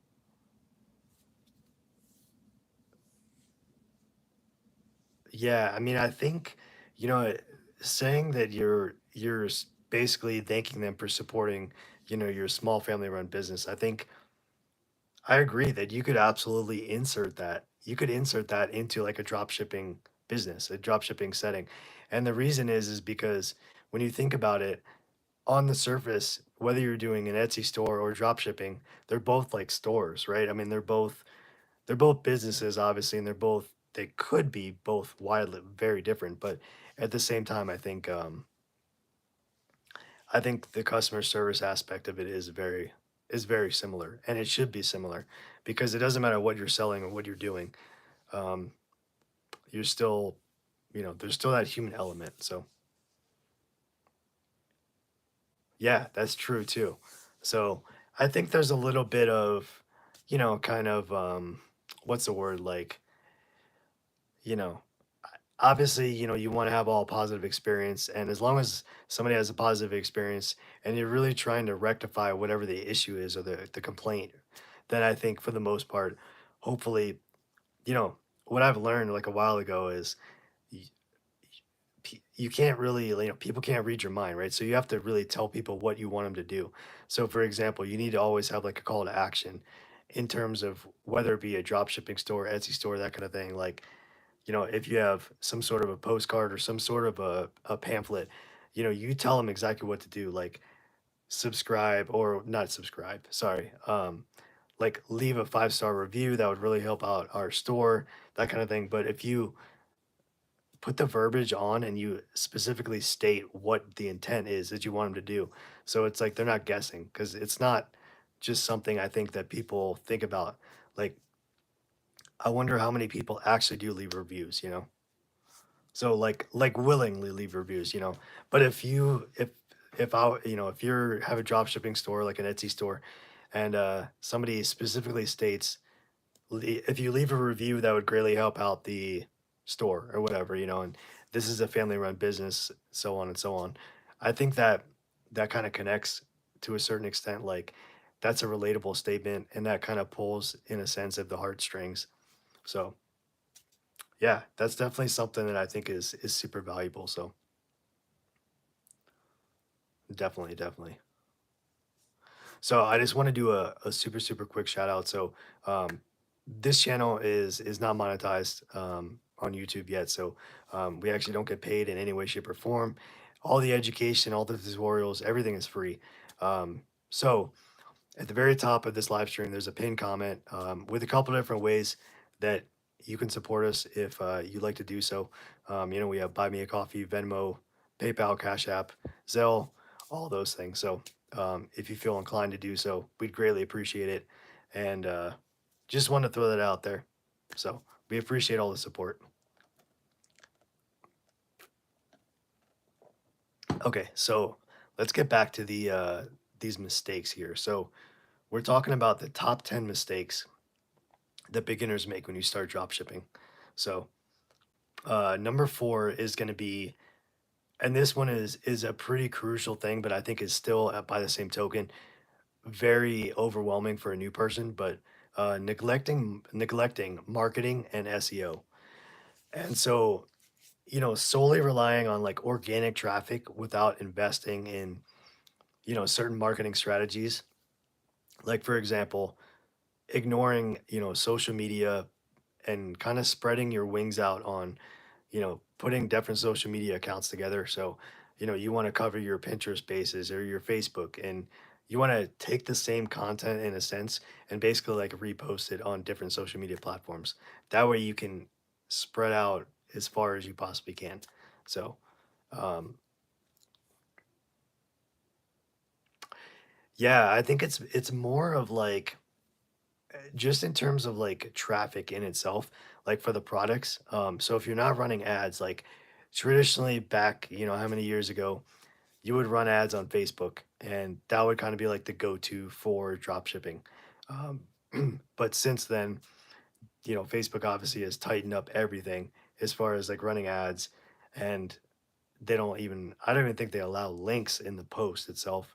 So it's really a difficult, I think, sort of strategy to break into, not to mention it costs money. But another thing you can try to take advantage of is like an influencer partnership, or like it doesn't have to be like somebody with 1 million followers, it could be like a micro, or like those smaller, really smaller influencers, if you want to call them an influencer. Somebody who's in the same niche, you might be able to actually do like a partnership with, and try to kind of like build a relationship that way. Um, and also doing basic SEO, search engine optimization, um, definitely can help extend the reach. So whether it be, you're making sure that you're adding keywords in there or tags like in the Shopify store, in the description itself, you want to make it very specific about, what you're covering, what's in there. Um, so that's kind of the gist of, you know, mistake number 4 about neglecting marketing and SEO.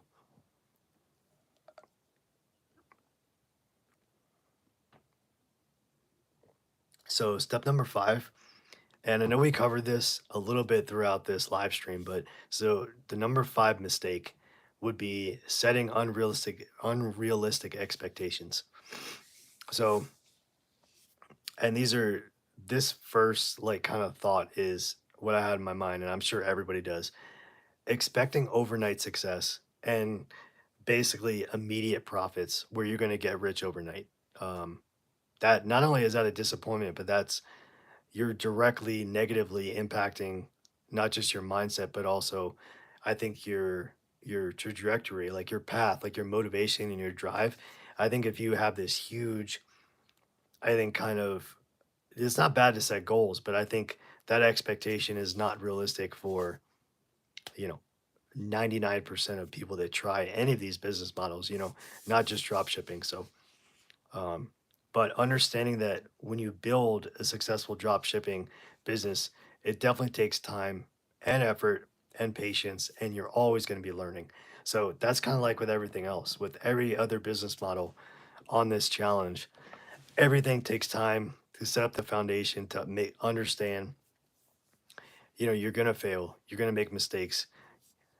You may even look at it like you're wasting money, or you're losing money, but excuse me, that old saying, it takes money to make money. So I think that's very true in drop shipping, especially. So,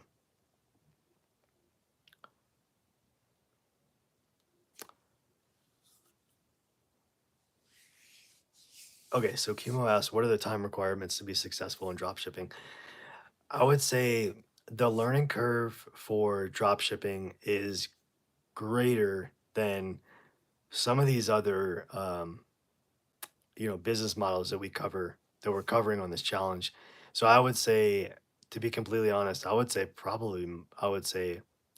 you're looking at probably months to learn because it's so complex. I would say if you can dedicate maybe an hour or two a day to kind of like learning, from the ground up. I mean, everything that's involved in drop shipping, everything from, the basic things to like picking your niche, picking the domain, trying to source out, products, find suppliers, then how are you going to label your stuff? How are you going to ship it? Are you going to host on, what e-commerce platform like WooCommerce, Shopify, that kind of thing? Are you going to do a store? So there's a lot of different moving parts when it comes to it, but I think if you just break it down in kind of like bite-sized pieces and take baby steps, I think it's going to be a lot easier to digest. But I would say months. I would say give yourself at least 6 months to fully learn and to start kind of making some sales to get to start failing and get really get in there and get some experience. And it's difficult to put a dollar amount on as far as profit goes because while you're learning, you're going to be spending money because you're going to be spending money for all the tools, all the different expenses, and also everything that goes into keeping a store running, paying the suppliers, paying for the shipping and all that kind of stuff. So,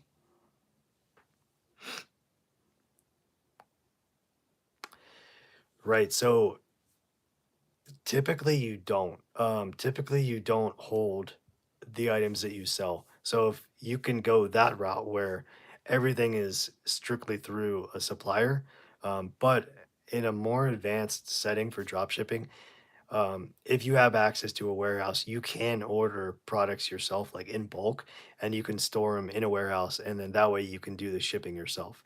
Versus if you have the resources to do that, but I would say 95% of drop shippers, they rely on a separate company or supplier to do the shipping and handling all the products and the inventory and all that stuff. So it's kind of like a beginner level or a beginner intermediate level and then advanced. So there's definitely different levels and layers to drop shipping in terms of experience, what what access do you have for different resources? How much money do you have, and how much time do you have to devote to kind of putting all these pieces together?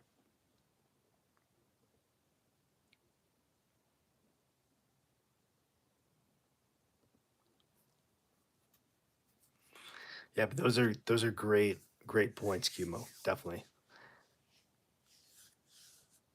Okay, so we're gonna talk about this is mistake number 6 when it comes to the top 10 mistakes that beginner dropshippers face or they make.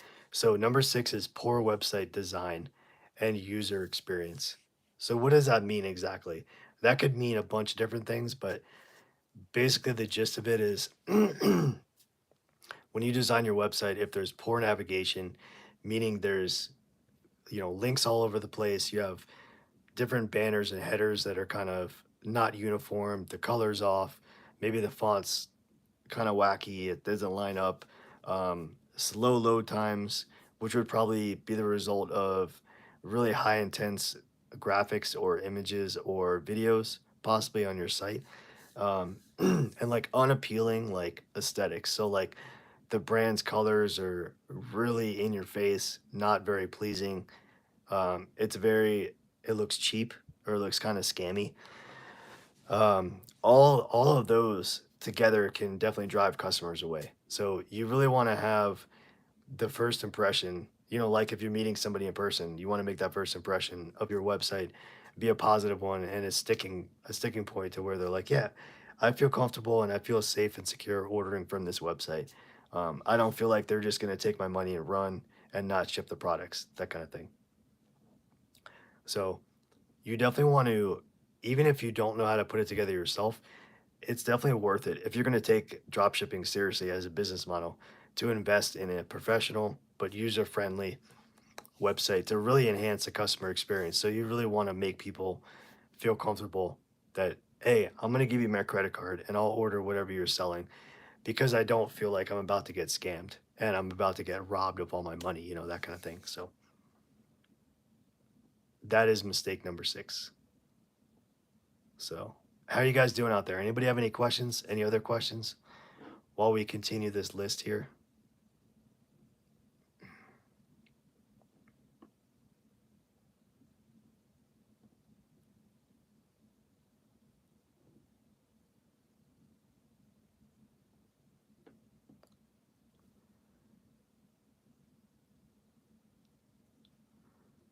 I like that. That is great advice, Sweetums.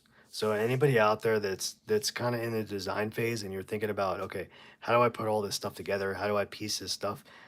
That's some great advice. So I would take that and write that down.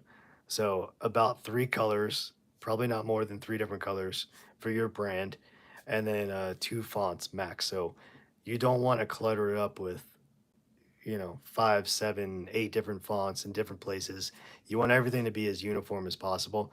And you want to make it not only pleasing to the eye for the customer, but at the same time, you want it to be something you're proud of too. So if you are a customer, kind of take yourself out of the position of being the drop shipper and say, if I went to this website, even though it's your own, if I went to it, would I want to order something from this site? Or does it look spammy or do I feel like I'm going to get ripped off, that kind of thing. And you know exactly what that kind of website is. I mean, everybody's seen it. You have ads, all around the place. It slows the whole thing down. And it just overall looks extremely unprofessional, not creative. It looks cheap and it looks like, somebody with no experience designed it. And nowadays, with all these different platforms that have literally basically drag and drop designs and templates. I mean, there's really no excuse to not have a professional looking website. So yeah, that's a great point, Sweetums. Thank you for mentioning that. And that actually leads us into number 7. So the number 7 mistake, which is basically what Sweetums just talked about, was not focusing on branding and failing to create a strong brand, a strong identity can make it really difficult for you as the individual, the business owner, the drop shipper, to stand out in a really crowded space. So it's really important to develop like a unique brand, the logo, the look, the feel, the aesthetic. I mean, you definitely want it to really resonate with your target audience. And that doesn't have to, I mean, it may sound scary, but it doesn't have to be scary. Like we've mentioned here on this live stream a bunch of times about Canva. So if you don't have a preference as to your like graphic design program or your photo editor, even with the free version, there is a ton of templates. So you can definitely take advantage of that and really customize something within Canva if that's the one you choose to be able to make this something of your own, you know. And it's important to take the time to set up your branding, set up, you know, the website and set up all that stuff before you really dive in and start shipping stuff and you really kind of get with suppliers, because you want to have a solid foundation and you want to be ready to go, ready to rock and roll. So then when you do have everything else set, you picked your products and all that, that's kind of more of like the easy stuff, right? I mean, it's not easy, 100% easy, but it's more of like once you do the branding and the foundation, then you're set because you can take that branding from your store, your Shopify store, your website to Pinterest, to Facebook, to, you know, LinkedIn, to wherever else, Instagram, you know, whatever the other socials are. So when somebody sees that logo, whatever your logo is, your brand, then they know right away. They're like, okay, that's store XYZ, and I trust them because they have good customer service, or they're giving off this vibe of being professional, and just visually when you see something that looks pleasing to your eye, I think, and it looks clean, I think you the response is more of like a positive kind of happy. You're more willing to trust, I think, when it looks professional and when it looks like something that isn't designed by, you know, a kindergartner. I don't know, you know, something that doesn't look very appealing. So okay, so we're gonna move on to step number eight, or sorry, not step, mistake. So mistake number eight, and this is the top 10 list of beginner mistakes when drop shipping. So number eight is ignoring the data and the analytics. And I know this is kind of tough. So when you start out, you're not really gonna have too much data, but when you start getting sales and you getting traffic and all that kind of thing, you definitely want to make sure that you kind of zero in on the data, the analytics, and disregarding that and basically ignoring it is really, you're really shooting yourself in the foot. Hey, Winnie. No, that's a great question. Um, so really, I don't have any classes or any type of, you know, kind of more information like specifically on this channel. Um, the point was to just kind of like introduce um, you guys to these different business models. But, you know, obviously, I mean, YouTube is probably the best place to start as far as like, you know, Googling and I mean, not Googling, sorry. Trying to dig down if you want to learn more about drop shipping. It's really going to be about finding somebody that's relatable, that you can trust, and you feel like is basically like not just telling you the truth, but at the same time you feel like you can digest what they have to say, you know. So I would say it would probably be a mix of Googling, you know, some different questions that you have to start, but at the same time, excuse me, I would say start with YouTube and start just kind of like, you know, searching if you want to focus on drop shipping, that kind of thing. Because drop shipping now in 2023, 2024 is definitely way different than like you hear people talk about, oh, drop shipping back in 2016, 17, 18. It's only a couple years ago, but drop shipping was way different back then compared to the resources and, you know, using AI and that kind of stuff. So hopefully that kind of helped you a little bit, kind of give you some guidance. So yeah, mistake number eight is definitely ignoring data and analytics. You want to make sure you can use something like Google Analytics, which is free.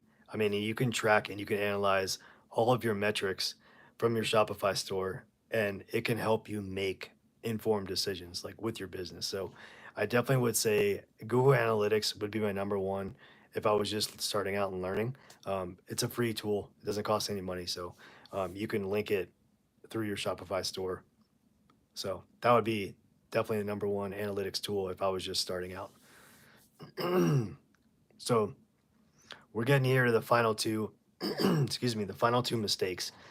that beginners make when drop shipping. Number 9 is overcomplicating the product listings.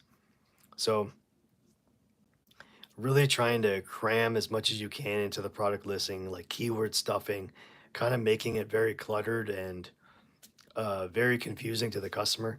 I mean, when people go and they see a description of what the product is, I mean, they don't really want to, chances are they don't want to read all the jargon, all kind of like the really high tech kind of verbiage.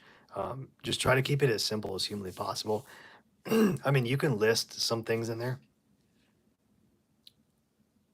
Hey, Evoki, how you doing? Thank you so much for joining.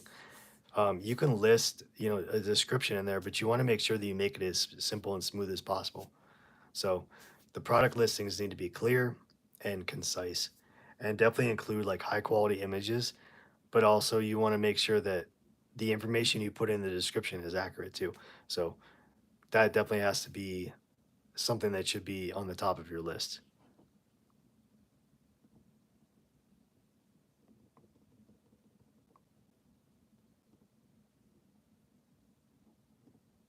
Okay, so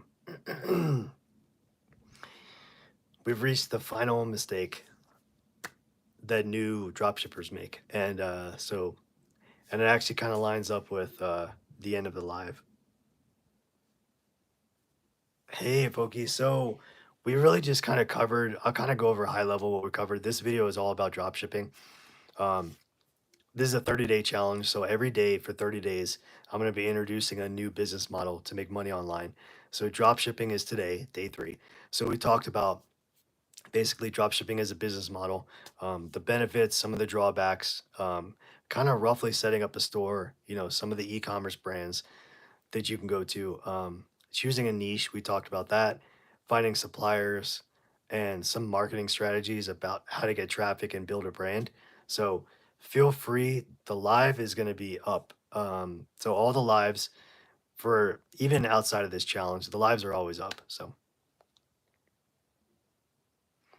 yeah. So for me personally, I use affiliate marketing and print on demand.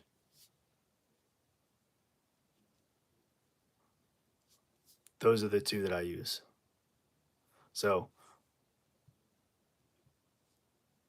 yeah, the two ones that I use are affiliate marketing and print on demand. Those are the ones that I use personally right in this moment, like right now. So, yep. So we actually talked about affiliate marketing on day 1, which was on June 12th, a couple days ago. And then print on demand is actually tomorrow's topic. So, we're going live every single day. So, if you haven't yet subscribed and you like to be a part of this challenge, it doesn't cost any money. All it is subscribing to the channel and then just hitting the notification bell so you know when we go live. So if you're not able to if you're not able to catch the video live, yep, that's right. And building a YouTube channel. Yep, thank you, Sunos. Yep, that's right. If you're not able to catch the live, then the replay will be up. So you can definitely check that out too if you'd like to. So, okay, we're gonna dig in here. The final mistake that brand new dropshippers make is not testing the market. So launching a large inventory, launching a store with a bunch of inventory, a bunch of different products without actually testing the market and testing, the demand for what the products that you have to sell, or that you choose to sell can lead to like a bunch of obviously no sales, but inventory that's just sitting and sitting and you have no way to get rid of it, right? Because you can't return it, that kind of thing. So and that directly correlates to losing money or like financial loss.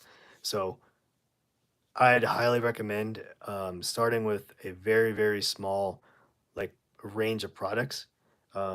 Test the market, and when I say small range of products, I'm talking like 1 to 3 products on a store to start. Like that's it. So that's it. Cuma rare. Yeah, so I would say to start with like 1 to 3 products when you're just getting started. And that way that's small enough to where you can kind of pivot if you need to pivot away from those products to where you're not dumping like a ton of money into those. But that's enough. 1 to 3, well, I would say, I guess maybe 2. If you wanna pick a number in there, maybe pick 2, just so you're not just testing 1 because you don't know if that's doing well or not because you have nothing to compare it to.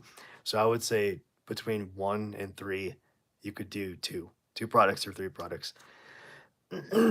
Yep, you know that, Kumo. So I would say do 2 or 3 products to start with, and you're going to test the market, see how they do. Drop shipping is all about testing, all about kind of refining, your process and digging your hands in different places as far as, the organic social side of like social marketing and online, that kind of thing, spreading the word out. And that's why it's important to have your brand be as solid as possible so you can absolutely post the same similar type of content on, Pinterest, Facebook, whatever it is, LinkedIn, Instagram, whatever you choose to use, TikTok.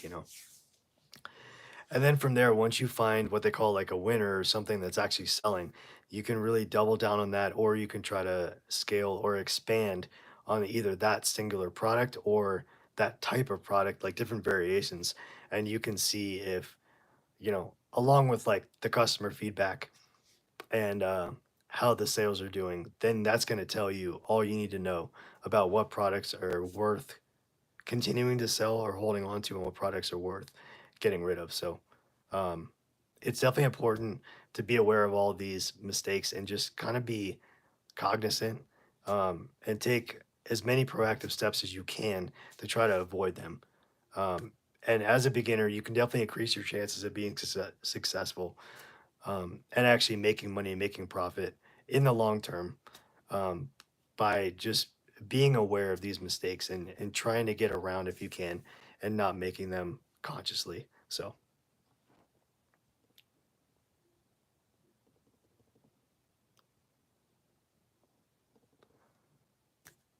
I really hope that you guys have enjoyed this live stream on dropshipping. Um, don't forget, this is a 30-day challenge. So we will be going live every day until July 12th, or that's the last day. So um, a different topic every day and different business model every day. So if you're not yet subscribed, please consider subscribing and definitely turn on that notification bell so you know when we go live. We usually go live around 6 p.m. to 8 p.m. Mountain Time, give or take somewhere in there. I try to make it around the same time every day, but it doesn't always work out like that. So definitely, if you want to be a part of this, come hang out with us. And thank you so much for joining. We really appreciate it. And don't forget, come back tomorrow or watch the replay tomorrow. We're talking about print on demand. It's going to be awesome. So be safe out there. Everybody have a great night, and we will see you tomorrow. Thank you.